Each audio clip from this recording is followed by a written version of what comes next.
जय जगन्नाथ सांग मैंने हाय समस्त को सांग मैंने देखो आज मो लंच कौन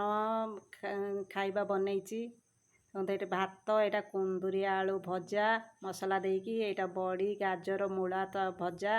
यहाँ छुई आलू तरकारी पियाज देखो तो एगुड़ा सब मुझे लंच प्रिपेयर कर खाइबापी यही सब आइटम आउ थे आपण देखई दूसरी मुझे यही तो सब आइटम हूँ लंच कर खाऊँ देखो ये एत जोर गरम जे मु भात रे पानी भांगी खाऊँ सुखिला खाइबापी इच्छा हो नहीं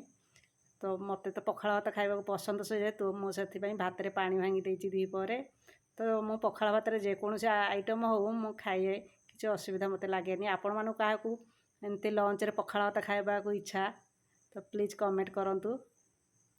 किए खाती आपण मानक मत तो एत जो भल रोसई आसनी तथापि एमती सब मु प्रिपेयर करे खाइबापी खाद्य खाइबा कथा मनीष तो तेणुक खाइबा आउ कौन करवा मत जी रोसई आसी तो आपण मानक क्या भल रोसई आस मत प्लीज टिके कमेंट करंतु रोची बाय बाय बाय।